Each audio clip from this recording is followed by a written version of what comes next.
Don't you necessarily record my introduction? Well, we're just gonna let it This roll. is not happening? This is sort of happening. It's just the people here. Hello, can you hear me? Yes, you can. Now you can't, yeah? Good afternoon. I don't think they can hear it. It's usually quite a tough, it's not on. Because I know that it is a very sharp, here. Is this one on? No. This is on, and Okay. is this working? This is working. Now it's on. Good afternoon, everybody. Welcome. Cuckoo. Hello. Welcome. If we can close the doors. An insubordinate class. Very welcome. Good afternoon. I'm Rosie Braidotti, Director of the Center for the Humanities. It's a pleasure to welcome you to this afternoon session. New faces, so we're going to, apart from welcome you especially warmly, ask you to sign up for our mailing list. I don't know where the sheet is. It's over here, next to the coffee and tea. Please write down your email so that we can send you more information about our activities. It's an enormous pleasure to have day two with our distinguished guest, Professor Stathis Gourgouris from Columbia University in the city of New York. And you have in front of your eyes a very detailed description both of the great achievements of our guests and of the abstract of the lecture today. Before we go into the details, however, I wanted to contextualize this event so that you know a little bit where we are standing. The Center for the Humanities promotes pioneering interdisciplinary projects between society and academia. And our post-secular project has been going now for almost 7 years. It's one of our flagship programs. And if you go to our website, you will find an archive with many of the previous speakers. So over the years, they've become quite a considerable archive. We have venerable figures like Charles Taylor, very provocative figures like Sabah Mahmood, iconic figures like Judith Butler, and significant figures like Stathis Gourgouris.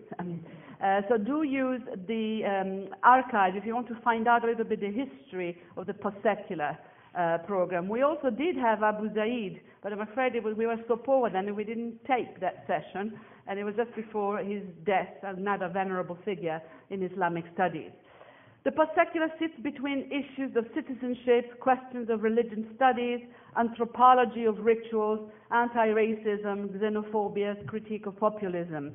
It's a very interdisciplinary project that covers a broad range of issues and mobilizes talent ranging from issues of gender and ethnicity, anthropology of race relations, to issues of religion and theology. And we're a bunch of atheists who are actually taking on the issue of religion. Well, maybe not all of us are atheists, but the majority are. And in this respect, the presence of Stathis Gourgouris is absolutely fitting and perfect for the profile of this project. Director of the Institute for Comparative Literature and Society, as I said, at Columbia. He is a poet, an activist, a professor, a writer, a dreamer, and a walker. He's a very fit man on top of everything else. Sort of the heart and the mind torn between his home country, Greece, and his adoptive country, New York, which is not the US of A. Is a commentator on major media, Al Jazeera, and a lot of Greek papers, but I've also seen things in The Guardian, and between that and academia and the pastoral care that we owe to our students. Lots of books, Dream Nation, Does Literature Think, Lessons in Secular Criticism, the book that we're actually discussing this week with him, and more coming, The Perils of the One and Nothing Sacred. And you're in for quite a performance, so tighten your fasten. Giving him a really beautiful, warm welcome. Stathis Gourgouris.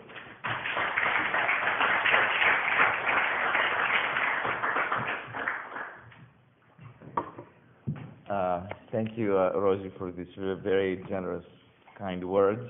And I want to thank, of course, the Center for the Humanities and the Department of Philosophy and Religious Studies, and Professor Braidotti in particular. It's a real honor for me to be here, and in fact, a privilege for us. It is for any author to be subjected to close and sometimes relentless examination of his or her work, which is what the seminar was like yesterday. For those of you who were in the seminar, the few of you, there will be some repetition, but I was in fact thinking that the audience would be different, so I thought that would be okay. This lecture is inhabits a kind of a crossroads between the Secular Criticism Project and some of the work I've been doing on the nature of radical democracy and attempting to not so much define, but designate what would be the parameters of a project of radical democracy in our days. And given also the purview of the project, I have expressly for this talk directed some comments on the question, of course, of the European Union and some of the problems around citizenship and immigration. So, can democracy not be secular? Given my writings over the years, this would seem to be merely a rhetorical question whose answer is already predetermined. Or at the very least, it could just as well be considered a Socratic question, where the response would be mere confirmation. Can democracy not be secular? No, it cannot. But one should wonder about why the question is phrased in the negative, or even more, that it aims to elucidate a potential via a negative orientation. The attempt to delineate a terrain is conducted here not in terms of what this terrain might be, but what it cannot not be, or what it cannot but be. I can say right off the start that this question and its mode of phrasing, including the negative interrogation, is not meant to be exclusionary, but exploratory, within, of course, a given domain, a present-day discourse that is, in fact, quite contentious. My reasons for insisting on this sort of negative phrasing will become apparent as we go on, but I can tell you already that it's not a matter of idiosyncrasy, but of responding to the current conditions of the problem that lends this inquiry its meaning, to what is presumed to be the case in the present juncture, not merely in the politics of Europe, as may be our preferred context here, but in the generalized politics of global capital on the world stage. Obviously, to make sense of this choice of phrasing, the elemental gesture would have to be to account for the two notions that give it substance, the two notions in question, democracy and the secular. I would add, though it's not apparent in the question, that these notions are shadowed by two others which deserve equally to be accounted for, which I will only gloss here in passing. Those two would be sovereignty and the political. I presume we all recognize that none of these terms are innocent, or self-evident, or even accountable in a precise sense, given their enormous histories fraught with all kinds of contentious, even antagonistic significations in multiple contexts. What I present here then in invoking these names is a complex of assertions that I will do my best to situate in a contemporary nexus of problems, all of which cannot ultimately be addressed without considering their implication in the broader problematic of what has happened or is happening in the imaginary of capitalism today on a planetary scale. Against this, I will make suggestions towards a possible counter-imaginary, which I have termed left governmentality. Big issues and broad generalizations, of course, the risk of which I assume in the foreground of the specific details and particularities that will need a more focused interrogation, which I hope will begin with your questions. So the secular, we'll start there. I've gone to great lengths to delineate a space for the secular that would not be determined by its opposition to the religious, that would in fact go so far as to disrupt this opposition and show it to be misguided and misguiding. In this, I follow very much the project for a secular criticism that was inaugurated by the work of Edward Said, even if the purview of my inquiry is slightly different. Much of what is identified as religious is entirely within the realm of the secular, and this is how it needs to be evaluated, especially whenever we're discussing politics. From a rather elemental, perhaps anthropological standpoint, there has never been a political regime on this planet that hasn't been secular. Even when a state, based on the whole imaginary of a society, presumes to be conducting the work of God on earth, let's say a theocracy, strictly speaking, it inhabits this earth and only this earth. The divine, the sacred, the holy, the religious, insofar as it becomes political, it becomes secular. Religious wars have always been, and as wars between human societies could not have been anything else but secular. So whatever is identified as religious, and the means, modes, and figures of such identification are legion, is always a secular matter from the standpoint not only of the relevant social practices and rituals which take place in real time, but also discourses of belief or devotion that are presumed to transcend the particularities of time. What is presumed to be non-secular about both these dimensions is achieved either as an internal disposition according to dogma or in opposition to secularist incursions or restrictions. It's important to note regarding the first that what makes religion irreducible is this insider perspective, the internal reference frame of the faithful. The extreme of this would be those believers who argue that their belief is the only true religion. Of course, the same can be said of so-called secular culture. What makes this culture irreducible is also an insider perspective, whereby, let us say, a culture of nationalism, often articulated with some form of racism, marks that extreme point where one's culture is superior to all others. You can call these extremes the chosen people syndrome, disengaged, of course, from its Hebraic origins. This has all kinds of complex implications, from the extreme particularism of uniqueness to the universalist aspirations of conversion. Perhaps the most fundamental element of my configuration of the secular is that it is to be distinguished from the secularist, to which it stands in oppositional critique. Both religion and secularism, in quotation marks, are objects of secular criticism. This is really one of the main impetus of my book. Insofar as secular criticism engages in desacralizing or detranscendentalizing ideas, institutions, and structures. So much of what passes under the name secularism may be understood in the same terms as what passes under the name religion, except not on the basis of simple equation or simple transfer of qualities, as has become typical of much anti-secularist writing nowadays. Insofar as certain elements within the secular sphere constitute a transcendentalist dogma, and in this sense working against themselves as secular elements, we may speak of them as religious, although in the end I would rather that we invent another way to describe them.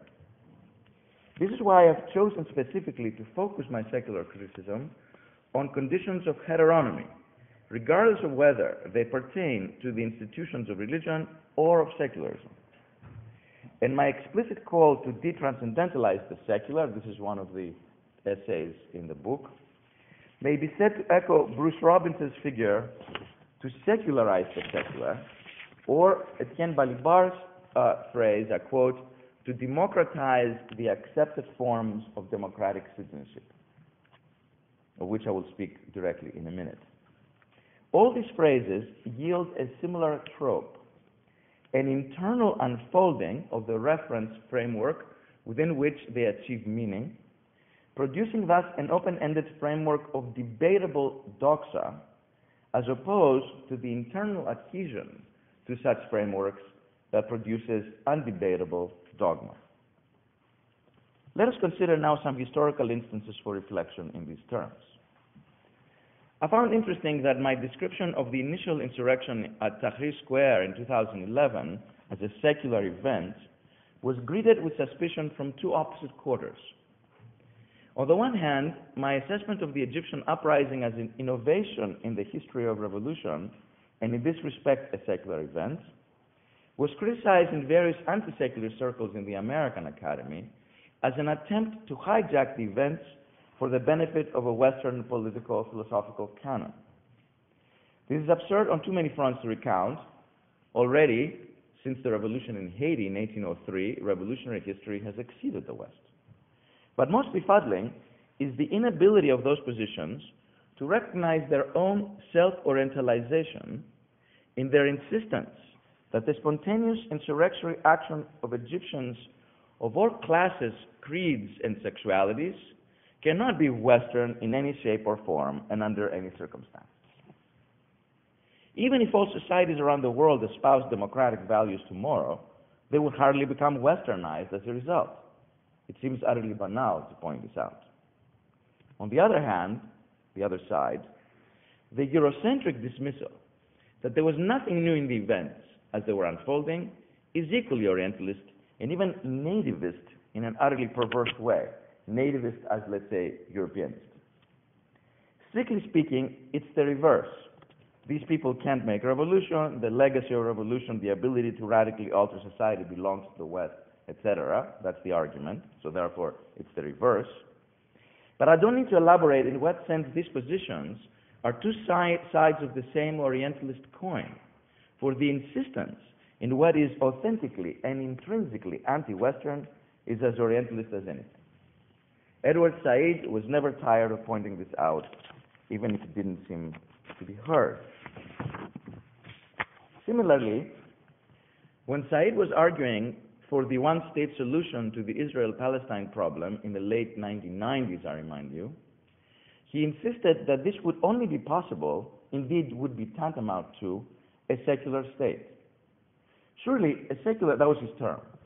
Surely, a secular state does not mean a state without religion, but a state where no one's religion will interfere with the self-determination of the other, or where no one's religion will dictate the principles of collective action in the polity, even if the terms of collective action remain internally antagonistic. Obviously, the one-state solution, which Said argued to be the only viable solution to the problem, even if it seemed unrealistic or utopian, is totally anti-nationalist. For any nationalist state is always fraying the contours of the secular. Much as there has not yet been a state since the nation form was invented that isn't at the limit nationalist in some fashion, even if not explicitly expressed or if not expressed at all times, there has not yet been a self-proclaimed secular state that doesn't tend to fall into its own metaphysics of secularism, a powerful component of which remains the nation as a social imaginary form. In the same sense, to move to a third instance that is more proximate to us here, there is no doubt that the space where citizenship and immigration in Europe come to clash is a secularist problem, which is to say, a failure to enact the secular. It is not a problem of religion, even when the articulated terrain of antagonism is religion. There are two geocultural aspects to this issue within Europe, that need to be addressed. On the one hand, today's European nations that distinguish themselves as guardians of the so-called spirit of capitalism, against even their own liberal deviation of social welfare institutions, happen to be, not surprisingly, former colonial powers.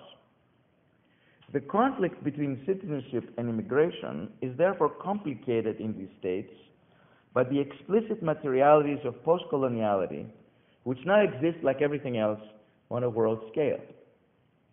In these states, the liberal juridical status quo is being challenged by the image of the colonial imperial power that had once sustained it in the metropolis, but now collapsing inward, imploding, as formerly colonized masses are returning the favor of breaking through the boundaries of sovereignty.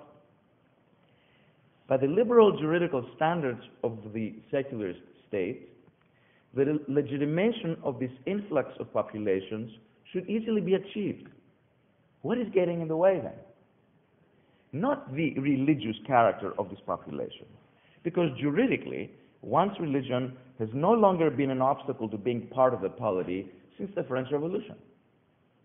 Rather, it is the national/nationalist, which is of course always a racial/racist, core of the social imaginary and the all-powerful and unmarked category during the heyday of colonial imperial glory, which now fuels the clash between citizenship and immigration. And as the nation belongs to the metaphysics of the secular state, I call this a failure of enacting the secular. It is moreover inadequate to simply couch this conflict, as is often done, between secular European bourgeois societies and non-secular, non-European traditional societies. All these names are, of course, invented, okay, in quotation marks. Very problematic names. No doubt, part of the reaction of this post-colonial population to the restrictions of secularist institutions is that they impede the enactment of tradition. And yet, whatever might be meant by tradition, which let us remember after Eric Hobsbawm, it is always a matter of invention, is the quintessential enactment of secular life. For unless tradition means otherworldly fantasy, it is invented, conducted, maintained, and transmitted in the real world. It is quotidian and mundane, in the real sense of mundane. Now, on the other hand, the other side of this geocultural divide in Europe, on the other hand, we see states in the European sphere, from Scandinavia and Ireland to Italy and Greece, where the problem of immigration does not pass through the explicit colonial or post-colonial problematic. And yet, many of the characteristics are similar. For one, and this is not talked enough in my opinion, because the European Union imaginary enacts institutionally the unfolding of colonial power across the board, even if not quite acknowledged, the other countries in the geographical periphery, unwittingly and unwillingly, are inheriting previously unknown to them conditions of post-colonial antagonism. The implication of every country in the EU in the colonial/post-colonial problematic is one of the least talked about elements of what is happening in the European sphere today. I'm talking the EU as a whole, not in terms of the specific countries that were once colonial powers.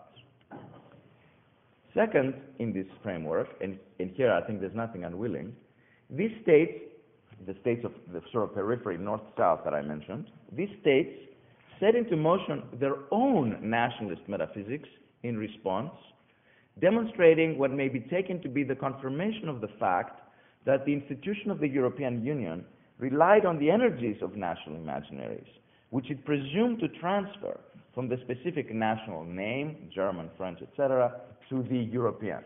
This is something that I wrote about a long time ago, 20 years ago, which I'd be happy to discuss again. It's, of course, the European Union is a federal, quasi-federal entity, but it's still being animated by essentially national imaginaries.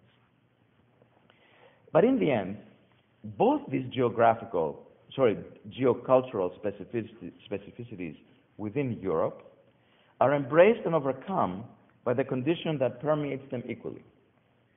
The conflict between immigration and citizenship is neither indebted nor reducible to the problematic of sovereignty and its juridical domain, which also animates the metaphysics of secularism, but to the logic that always potentially exceeded, but now actually does, whatever may be the juridical and geopolitical parameters. Namely, the spirit of capitalism now enacted on a full planetary scale. I'm using this Weberian term here on purpose. We can discuss its implications in terms of the secular and so on. From this standpoint, the political incorporation of immigrant populations in Europe is inevitable, because their economic incorporation has already been effected. It's not only a matter of producing European wealth by immigrant labor, which is a condition marking even the so-called Greek crisis, which is obviously a euro crisis, not only because of the dictates of the currency, but also because of the unprecedented flood of immigrant labor into Greece since 1990. I think that this is something that in the discussion, because of the focus is always on currency and debt, is forgotten. That much of the problems of Greek debt or the kind of surge of wealth, despite Greek culpability, was due to extraordinary immigrant labor, unprecedented in the history of the country, which is due to all kinds of components. We can discuss that too. It is also that the immigrant, it is not just that then, but it is also that the immigrant population, clandestine or sans-papiers or what have you, though excluded from citizenship, has already been inducted into the regime of what Bernard Stiegler has named the proletarianization of the consumer, namely the specific disciplinary regime of libidinal energies, individual and collective, toward an across-the-board dependency on the most homogenizing way of life ever created, the consumption of objects, practices, and fantasies that ultimately impoverishes all personal and social autonomous energies. This latter fact is totally ignored by anti-secularist defenders of the just demands of immigrant populations in Europe. I think when we begin to see the discourse of the immigrant as consumer, we will have gone into a very interesting dimension of the problem. This brings us to the other dimension of my question, the one of democracy, which, as I have been arguing in my secular criticism projects, cannot be explored but in its irreducible opposition to capitalism. Here I will be more extensive in the sense that, as I mentioned already, I want to make some suggestions as to what could be the sort of governmentality needed in order to struggle within this irreducible opposition without being consumed by it. So the language from here on will shift to something somewhat more affirmative.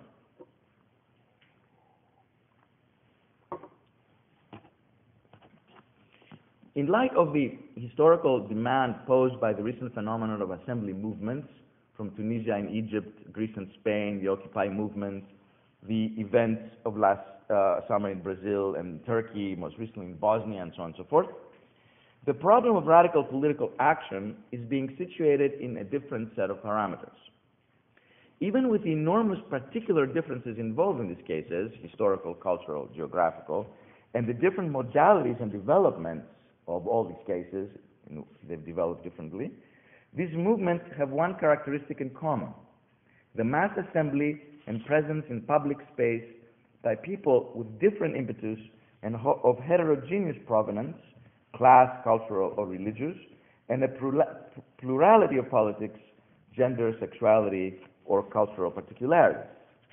For this reason, they have come to bear the name assembly movements because, at the very least, people otherwise disconnected and unknown to each other in these societies of control come together in the public space which has been appropriated and revoked in order to reclaim it and to alter it.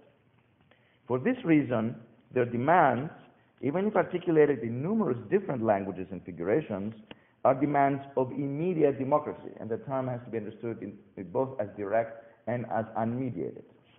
However, this might be signified in the specifics of the socio-historical cultural situation. In these general terms, and in light of these developments, I've been trying to imagine what could be called left governmentality in an age of crisis, which more than an economic crisis is a political legitimation crisis for the inherited parameters of sovereignty, including representative democracy, parliamentary politics, and so on. To think of left governmentality does not necessarily mean adherence to an overt Foucauldian resonance, which tends to restrict us in a particular direction. Here, it would help us a lot to remember the resonance in the word of the significance of the French notion of mentalité. Namely, governmentality is not so much the substantive noun from the administrative qualifier governmental, as it is the designation of a certain imaginary, of a certain mentality of governance.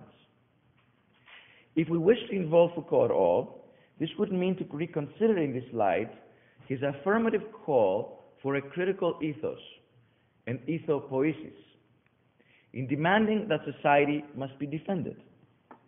The question is, society defended against whom or what? In the name of what? All the more so nowadays when sovereignty is waning under an extraordinarily deterritorialized system of so-called market forces.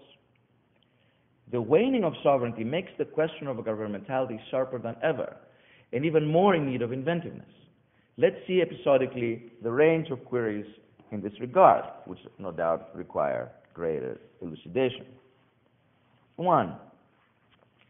I've been arguing for the need to move beyond the dominant discourse that sees politics in the rubric of the exception. a line of thinking that begins with the appropriation of Carl Schmitt by leftist thinking starting in the late 1980s and extends through the tremendous influence of Giorgio Agamben's work and a lot of Benjaminian variants in recent years. Theoretically, the question of the exception holds enormous interest. But politically, this interest lapses at the moment where the inquiry becomes a theoretical rule. Instead, I wonder whether we can imagine an unexceptional politics. I borrow this term from Emily Apter, who's currently pursuing an elucidation of such admittedly unfashionable terms in political thinking. Another one she's doing is the impolitic. Has that, in English, that very strange aspect also of not being also polite. I favor this notion because the unexceptional, because for me, democracy is precisely the regime that does not make exceptions. If we are to take seriously Aristotle's dictum of a politics where the ruler learns by being ruled, making thus the ruled simultaneously the rulers, in a determinate affirmation of an arche that has no precedent and no uniqueness, but is shared by all, no exceptions. The obvious politics of partiality and discrimination or exclusion in so-called modern democracies testifies to their fraudulent use of the name. Contemporary democratic states are no more than liberal oligarchies. One consequence of this unacknowledged misnomer has led to a tacit acceptance as fact of Agamben's celebrated description of today's political world being in a permanent state of exception. Although this is just a rhetorical gesture, for permanent exception is no longer an exception, nonetheless, it's an attempt to generalize the miraculous, by his own account, which is to say, in effect, yet again, to theologize politics. I'm interested instead in a politics where nothing is miraculous, where indeed nothing is sacred, where there is no homo sacer. This would be an unexceptional politics, an untheologized, properly secular politics.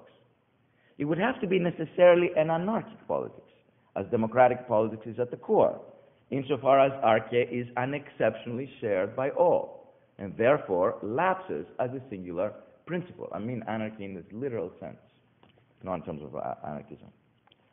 Anarchy as a mode of rule, democratic rule par excellence, raises a major challenge to the inherited tradition of sovereignty in modernity. In this very exact sense, democracy cannot indeed be but secular. Second, if it is indeed the case that per Schmitt's dictum, and I quote his famous quotation, the sovereign is he who decides on the exception, then I think we need to rethink sovereignty. Mere thinking about whether sovereignty is or is not a matter of exception is inadequate. Besides, as Wendy Brown has incisively argued, sovereignty does not decide, it simply is, and her argument against the impossibility of popular sovereignty, I mean literal incoherence of the notion, I think is very, very productive. In any case, we are forced to rethink sovereignty in a world where global economic agents, fully deterritorialized and beyond the boundaries of traditionally understood sovereignty, make direct political decisions that determine real territories, the terrains where actual people dwell. The essential sign of the sovereign in societies since the advent of capitalism is not the state, I would argue, and therefore monarchy and law, but the national economy. The erosion of national economy as prerequisite of national independence is now the case everywhere in the world, no exceptions. Another impetus to let go of the discussion of sovereignty as an extension of the monarchical law tradition of imperial Christendom. In a society fighting against the spirit of capitalism, sovereignty needs to be located in unexceptional collective political action. Unexceptional because it can only take place every day, not once in so many years at a ballot box ritual. It must take place by unexceptional people, people who are not in the business of politics. Third, these are the people most targeted by today's exceptional geopolitical and biopolitical order, the two being in utter entwinement. We seem to reside in a kind of World War I deja vu. The great powers and the great bankers are determining the sphere of politics in numerous societies, independent only in name. The current crisis in the Ukraine, I think, is but yet another illustration. This old phenomenon is, of course, now multiplied astronomically in scale and speed, so it's not the same. I've been speaking of flash impoverishments because the speed with which, for example, the actual wealth of Greek people was practically eradicated is unprecedented, the speed. At the same time, this geopolitical power play is coupled with biopolitical techniques in ways that have left the prison and the clinic, in Foucault's sense. They have left the pathological, right? And are bearing down squarely on the normal, incarcerating thus both one's norms and one's pathos, I'm mining the word in pathological, in a new regime of daily life which altogether deprives one of one's own creation of new norms and one's creative pathos. I've also been speaking of the deregulation of the political. These are all references to the book, so those of you who obviously have not read it, I'm just informing you. I've also been speaking of the deregulation of the political in order to dramatize the takeover of direct political power by economic agents. Deregulation is a grand misnomer, as it has always been in the sphere of economics. Namely, deregulation is nothing but covert regulation of the market under statutes of deregulation in favor of those who control the regulating mechanisms. That's always been that way. So the usage here is ironic, but still pertinent to the situation. It is important to understand, for example, that austerity is not an economic measure, but a political tool. And austerity, of course, enacts an exceptional politics. It's all about exempting, separating, taking out of the field of play, taking out of the field of contention, constituencies of both sides of the equation, those who profit, or more accurately, those who rob, and those who are robbed. But on the other hand, austerity is also a politics of rule, where the ruled are exempted, yet again, from their equal right to rule. Here, exception truly confirms the rule of those who make exceptions as rules. 4. The only response against this overt violence of division and overt depoliticization, for this is what it means to be taken out of the field of contention, it means to be depoliticized, is the politics that expands the field of contention, the politics of aggravating the conflictual relation. This is the politics that would radicalize democracy to pertain to the self-organization or autonomy, which is the word I use, of all kinds of modes of collective life, the contention of all spheres of social convention, and the creations of conditions of self-education that challenge institutional pedagogical parameters. This cannot be just the work of negation, the critique for the sake of critique. It necessitates an affirmative action, strictly speaking, a constituent action. Just as the withdrawal of consent to power, to remember here Etienne de la Boétie's thesis in his extraordinary discourse on voluntary servitude, 1549, one of the great books of the era, the Reformation, needs to be read very carefully. Just as the withdrawal of consent to power must move into the next step of constituent power, so must all resistance move to the direction of new practices, new modes of self-organization. Although the withdrawal of consent may seem, and is, strictly speaking, an action of negation, it's a withdrawal, it should be seen nonetheless as the first moment of affirmative action.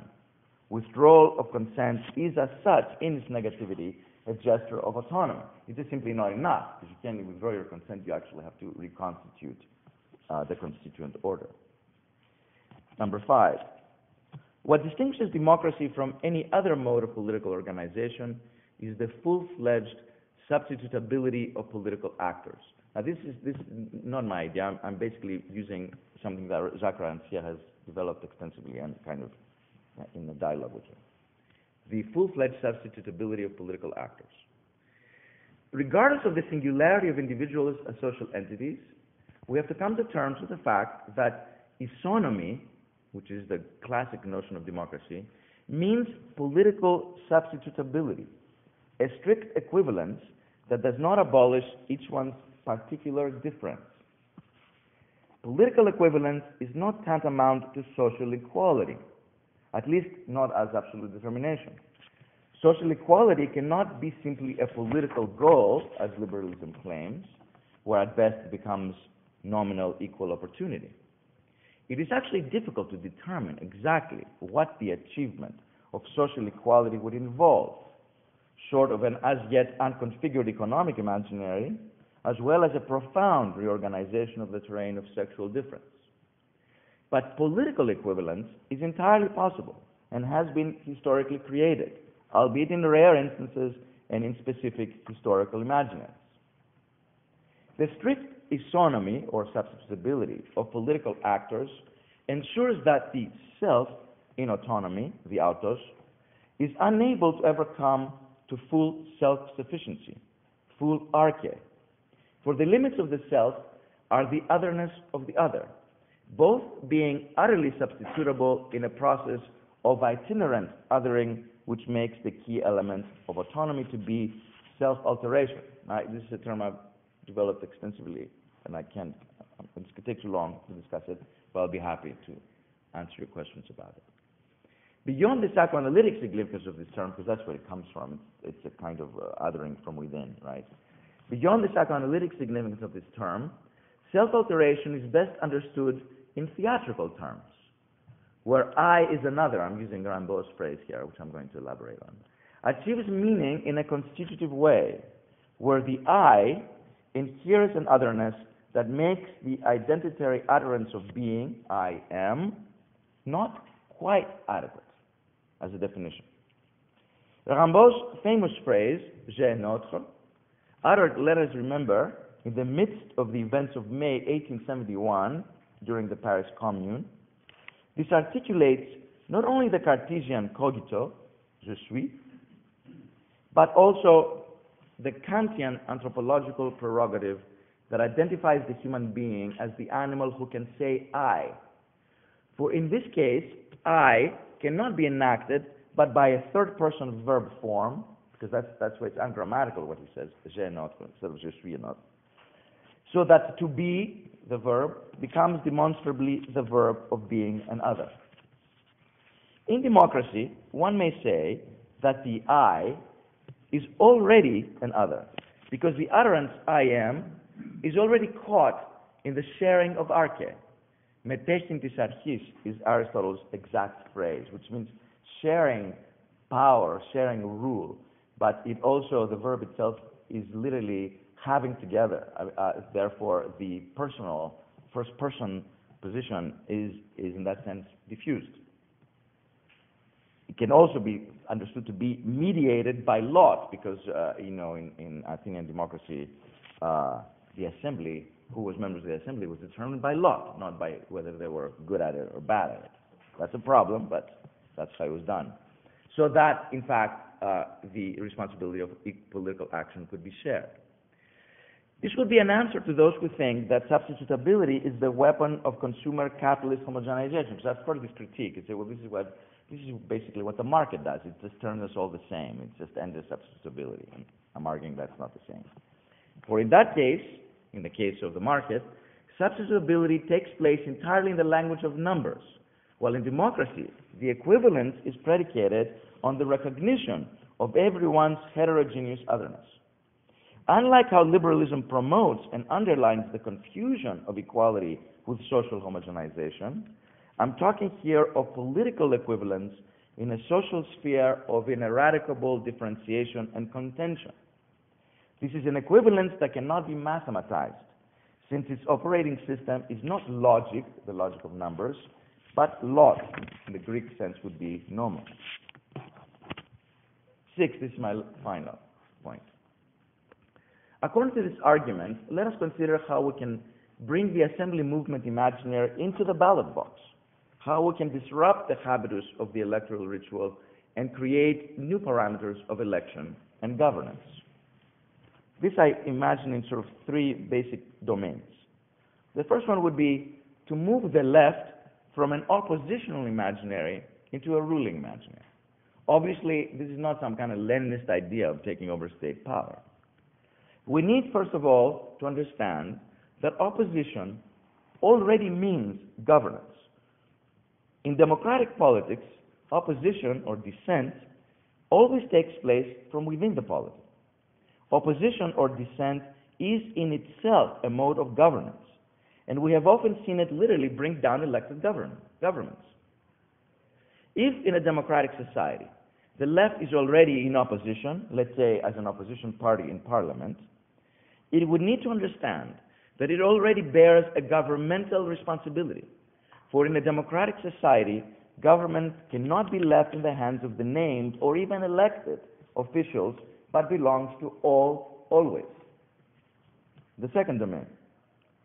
Local self-organization in neighborhoods, workplaces, schools, etc., must disrupt hierarchical institutions of power. To do so, conditions of a new pedagogy must be fostered. One of the concrete lessons of the assembly movement was the discovery of new pedagogical possibilities. I think that's the most important thing because politically it has failed, and we can discuss that too. The best analogy to the conditions of learning and teaching in assembly conditions may be the Aristotelian coincidence of rulers and ruled, so that we can speak instead of a continuous process of self-teaching, of learning not through a master source, a sacred text, or any authentic source of knowledge, an external authority, but from a self-propelled inquiry that opens the self not only to the other, but to its own othering. The autodidactic element of this pedagogy is also characterized by exceeding the inherited authority of logos, because the very experience of forming a new public space, the corporeal and affective coincidence of people otherwise unknown to each other in the street or the square, that's what is the essence of the public space, constitutes as such a pedagogical event. The public space as such is a pedagogical event. This experience and the new imaginary it fosters would have to be brought into the realm of governance proper, so it cannot remain, obviously, as just assembly. The third domain in left governmentality. And this would have to be governance against anomy. What does it mean for the left to create and uphold the law in contrast to opposing and transgressing the law? This is a crucial question. In a society where criminality in the name of the law, a kind of endemic paranomia of the law, is rampant, the radical politics of transgression is precisely the politics of nomos. But not nomos in the name of sovereignty, especially if sovereignty still espouses its authority as mystical foundation, either as a nation, the state, the race, the family, the religion, the logos. But a nomos that discloses its constitutive and irrevocable lack of foundation, short of what is provisionally founded by the constituent action of the polity in a specific social historical moment. This nomos is the nomos of autonomy, a nomos self-authorized at the very moment that it alters the self in a potentially interminable and limited only insofar as it is self-limited process of interrogation and affirmation without guarantees. This is what autonomy as self-alteration means.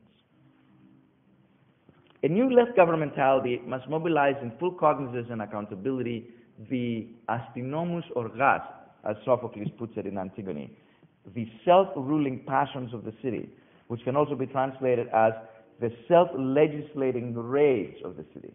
It's a famous phrase in the second ode in Antigone. As strange as this might sound in our ears, what else can be an autonomous politics but in the context of legalized illegality of today's rulers and rules? Only a politics that will return nomos to the public sphere, a nomos that is instituted in equal share, pertains to the totality of society, and does not make exceptions in the benefit or detriment of some part. And at the same time, a society engaged in political daring, tolmas charin is another phrase in the same ode in Antigone, for the sake of daring is how it will be translated, that carries no guilt for its rage/passion, that can, only those two things can enact its task. Note, I'm not speaking of the manufactured or media-controlled libidinal affect of so-called enraged citizens in general, but the creative rage/passion of society in its legislative plurality, where nomos would not be reducible to the juridical authority of a specifically designated person, party, or institution, but pertinent to the daily action of every citizen against every sort of legalized criminality, even if this might be in his or her service. This is the issue here. We use these things for our benefit. So I conclude by saying that I realize that the sort of politics I'm attempting to delineate is caught in a quandary, at the very least. On the one hand, in light of the relentless deterritorialization of global capital, the particular terrain of struggle for autonomy, without allowing it to be reduced to the national, racial, ethnic, religious integrity of a society, must be fought nonetheless within the boundaries or in terms of particular histories and geographies. It can't just be just global.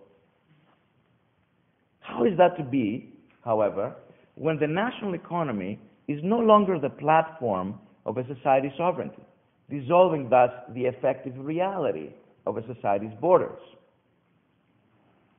In this sense, I guess I'm trying to think of what would be the question of re-territorialization, which is a kind of, without becoming nationalism, it's a kind of difficult question.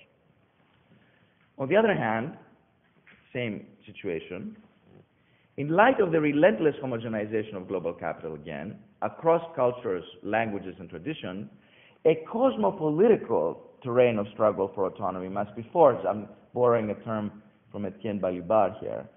And this is not just a reinvocation of some of the new international and Marxist terms, but perhaps drawing from it a popular defense against and even reversal of consumerist depoliticization and anesthetization of desire, which must be created across the borders of difference.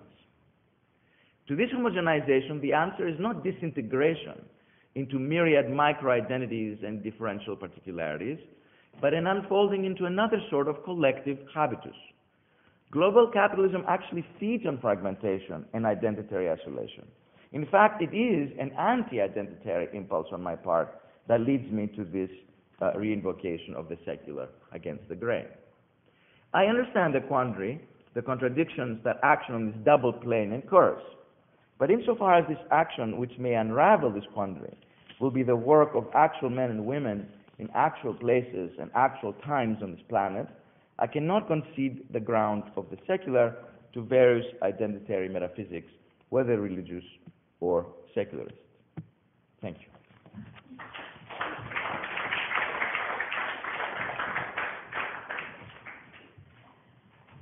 Thank you, Stathis Gourgouris, for that very erudite and theoretically very sophisticated talk. I propose a quick response and then legal drugs break and then questions. And when the question time comes, please don't hesitate to ask questions like what the hell is re-territorialization and deterritorialization, because that's exactly what this afternoon is all about. So don't be afraid to assume a theoretical divide, because we are a very interdisciplinary center and this happens to us all the time.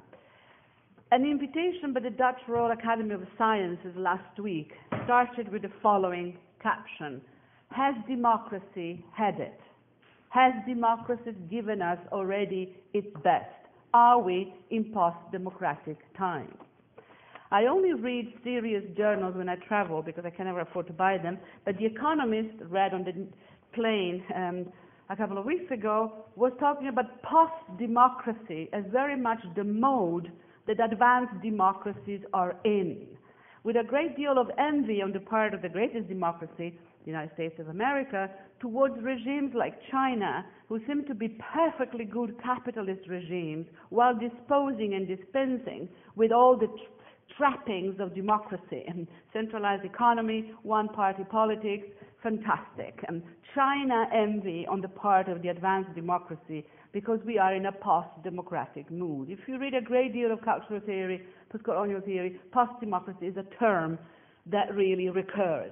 I would like to start from that to take then a step back and try to contextualize Stathis Gourgouris' work in order to open it up to the conversation. I don't know whether all of you, some of you, watched the results of the elections on television last night. Not many of you statistically are supposed to be interested in politics, and generationally, proving the point that we are in post-democratic times, by the way. But supposing that you are, you would have noticed the leader of the Populist Party, with his beautiful white hair, actually calling for it's the first time that an official lynching was called for on Dutch television. I've lived in this country for 27 years. How many Moroccans do we want to get rid of them? Just the criminals or all of them? Give me Christ or give me Barabbas. We go to the people and the people say, we want to get rid of them. We want less of them. Kill. I think you need to start from there. You need to start from what is happening to us in our own backyard, to enter the sophisticated, complex, provocative universe that Stathis Gourgouris has made available to us. So let's see how this crisis of democracy is connected to something that we may call the crisis of secularism or the post-secular condition, or something to do with the metaphysics of secularism. Let's see how that works. Try to unwrap it in order to come back to the question that really matters, the question of democracy. And as a citizen of a non-democratic country, of a recent democracy, Italy, I am one of those migrants who just loves an old democracy, which is the Netherlands, and love it with a vengeance, and with envy, with admiration, sometimes with a complete misunderstanding. I don't know how it works, I don't understand how it works, but it works. So I have enormous respect for this long tradition, and I think you ought to be very, very proud of it and fight a lot harder to protect it from the post-democratic impulses of the days. So what is the secular? How does it work? Let's take secularity, a term that Gourgouris criticizes in his book. Secularity, legalistic definition of the separation of state from church. That is the basic definition of the secular, that state and church are separate, which means that there is a division of power between the executive, the legislative, and the judiciary. It's a minimal requirement that the law of your state is not the law of the church of the state, that the two are separate, and that the division of power is also, particularly in the American system, a system of checks and balances. That the judiciary keeps an eye on the legislative, everybody keeps an eye on the executive, and the division of power makes sure that there are no abuses of power. Now, that's the doctrine. It's a doctrine on which the West was won, the doctrine for which the West is the best. And that doctrine, that practice, has taken quite a beating, I would say probably in the previous century, but just to stay with your lifetime, certainly has taken a beating since 9/11. And the challenge to this separation of power has taken the form of exceptional laws, states of emergency. And you will find the question, the states of exception, was a very large section in the paper that you've just heard. Guantanamo Bay, the invasion of Iraq, special security laws, the proliferation of surveillance cameras, being body searched, body scanned at airport, passports that require fingerprinting. All of these are forms of legalized criminality which have become legalized in the process, but started off as illegal actions. And I think this is the context in which the crisis of the secular needs to be inscribed. Of course, the invasion of Iraq, the invasion of Afghanistan were also predicated on religious terms. There was a sense in which it was a crusade of the West against the Muslim barbarians in a classical mode that we have seen before. But so there is already a sense in which it's a crisis of the secular, because it inscribes religion again in a series of wars. But even more deeply, it is a crisis of the secular because we see the legalized criminality emerging, challenging precisely the separation of the legislative from the judiciary. Who makes those laws? Who decides? Of course, heads of state, Tony Blair, were dismissed. You lied to us. There were no weapons of mass destruction. That law was absolutely illegal. Nonetheless, things happen, and we enter in a mode whereby the basic principles of the division of power are in trouble, are challenged. So let's start from there, a sense in which we are post-secular in this basic sense of the term, that the separation of powers actually is not as strong as it should be. There's a lot of confusion of registers, and of course, we've just had the mighty Soviet army annexing Crimea, so we have another legalized crime that the international community is looking at with absolute stupor and trepidation, saying, what are we going to do? So how true and effective is this doctrine of the separation of power in the West, and what can we do to uphold it, to repair it, or to revise it? The work of Stathis Gourgouris complicates this picture for us further by introducing the post-colonial analysis of Edward Said and complicating this beautiful division of labor by arguing that this division of labor, executive, legislative, judiciary, was always predicated on colonialist and imperialist power relations. There's always already a negative inscription of another, a problematic other, against whom we erect the fortresses, the structures of our superior culture, the Muslim, the Jew, the native, the vagabond, the nomad, the troublesome, the hysterical woman. There's always another there that we need to keep at bay. So there is a complication in the positive sense of the term that casts a different light on the legal definition of secularity by exposing the racialized, orientalistic aspect of our law. It's not at all universal and neutral. It's absolutely drenched in cultural assumptions, in culturalist assumptions, often Eurocentric supremacist assumptions. So apart from the fact that the application of this Western law is very incomplete and often hypocritical on the global scene. I'm completely against the annexation of Crimea, but I thought that Putin's speech on the hypocrisy of the West was stunning, absolutely stunning. He obviously has read Edward Said, or his research assistants obviously have.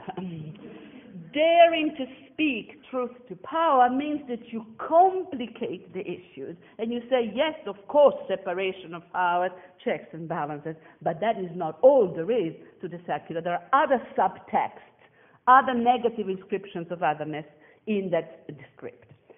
However, Gourgouris, because he's really too intelligent for his own good, goes even further, and he warns us against a trend that many of us, coming from feminism, anti-racism, human rights, tend to fall for these days, and it's the assimilation of post-colonial theory with anti-secularism. And I am actually quite guilty of some of that. And in my radicalism, it's sort of trying to critique the Eurocentrism and the vehement sexism of my culture, assimilating the West with coercive secularism and criticizing that, consequently becoming as essentialist in my anti-secularism as I would have been on other issues. And I think Stathis Gourgouris put it very beautifully. We need to be critical of all nationalist essentialisms of all cultures, including non-Western ones. It's a very, very liberal, if I might say, moment in an otherwise very leftist agenda.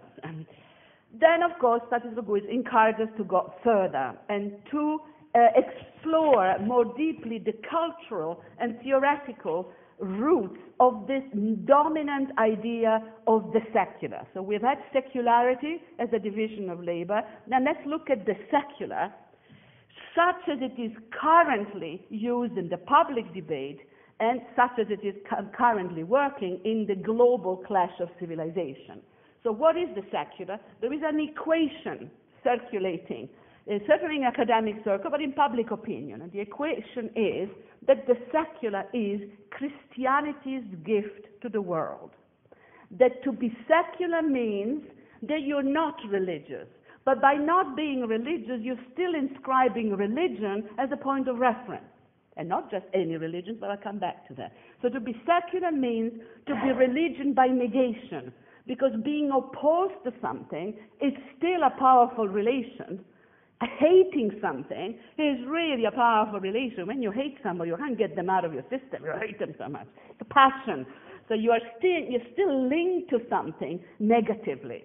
Now, this doctrine of the secular as intrinsically Christian was postulated in 2004 in totally explicit terms in a wonderful dialogue that you need to read between what was then Cardinal Ratzinger, then Pope Benedictus XVI, and our own great philosopher, Jürgen Habermas. It's the Vosges dialogue between Cardinal Ratzinger and Habermas that postulates what I would call the dominant equation about the secular, repeated also by luminaries such as Charles Taylor, that to be secular means to be Christian by negation. You assume that religion is the point of reference to define secularity. Furthermore, because of course we are with Ratzinger and Habermas, two universalists for the price of one, they have a nightmare that keeps them united. They stay awake at night, sort of afraid of the enemy number one, and that's Friedrich Nietzsche, the Antichrist. I mean, Ratzinger has written extensive stuff against Nietzsche, and extraordinary, but that's another story. Moreover, consequently, the two universalists argue that there is only one religion that has been able to achieve this relationship to the secular.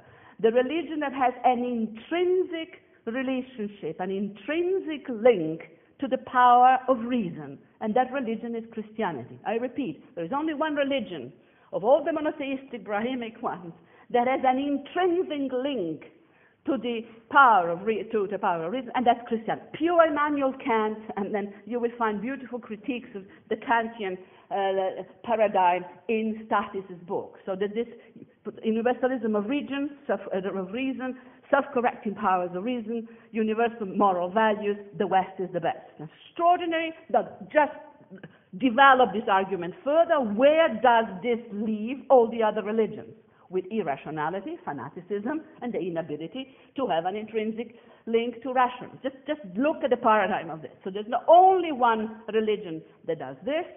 So Christianity is in a special position. So of course, to be secular, you have to be a Christian by negation. The symbol, the evidence that we have for the higher rational power of the Christian West is essentially the emancipation process, the status of women and LGBT people. So you have an inscription of the emancipation process as the evidence of this intrinsic link between the powers of reason and the Christian religion. Since the 18th century, the West has been emancipating its others.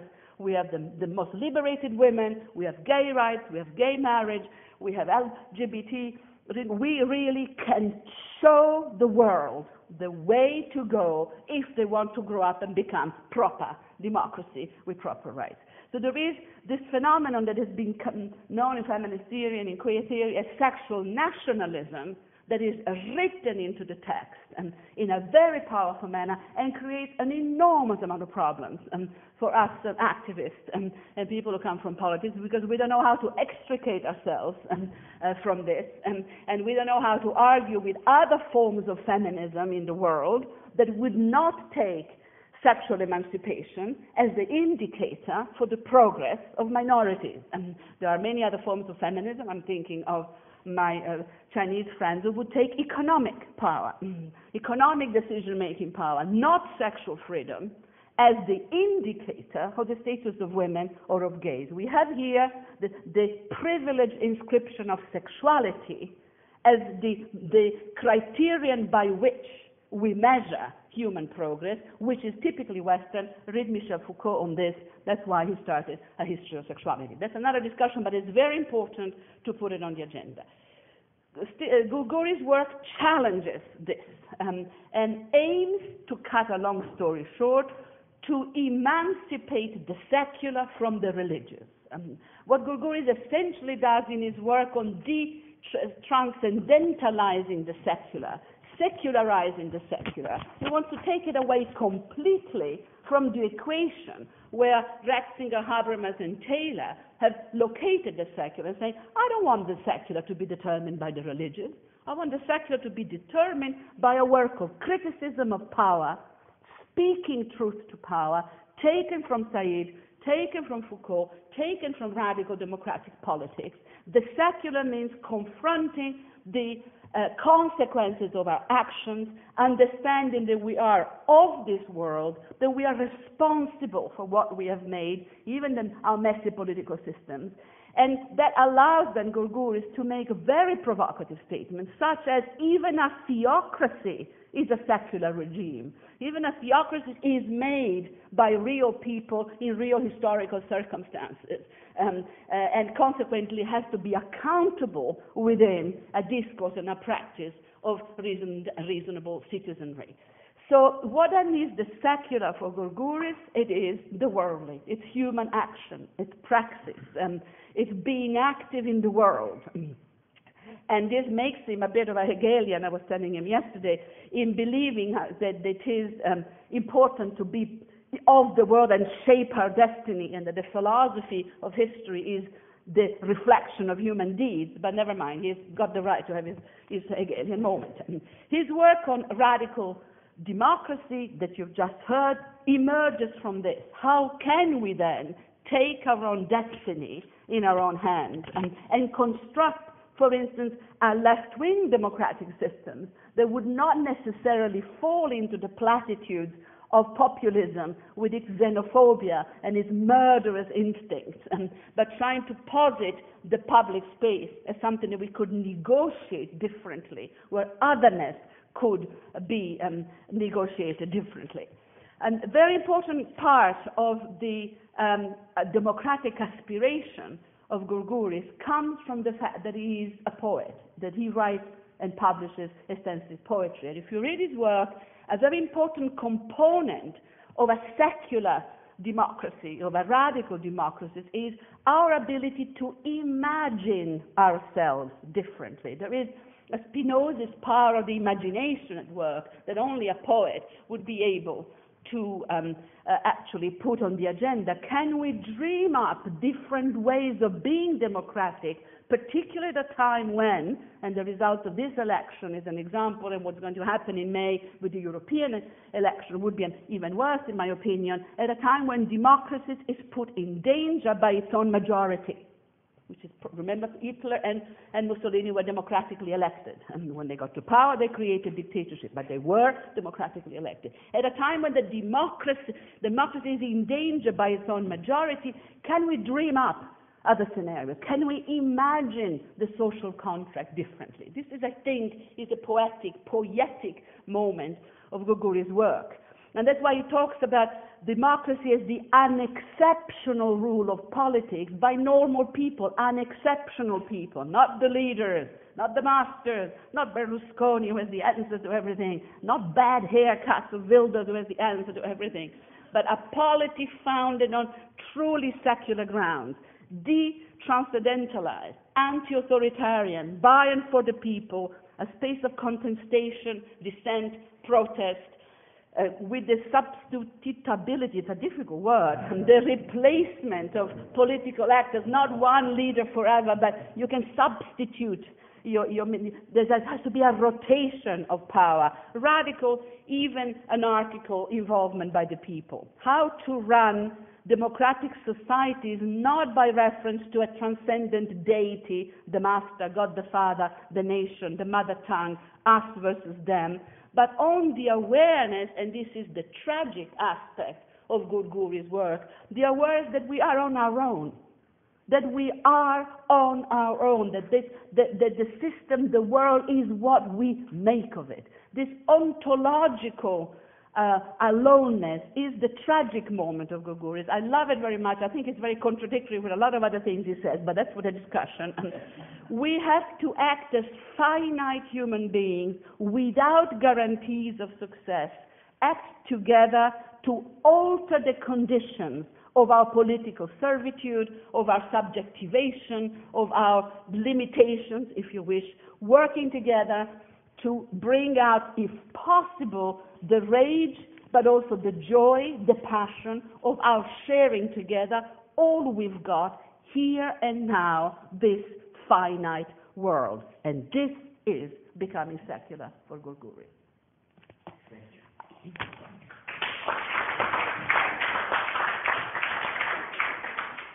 Great legal drums, and then we'll come back for the discussion oxygen.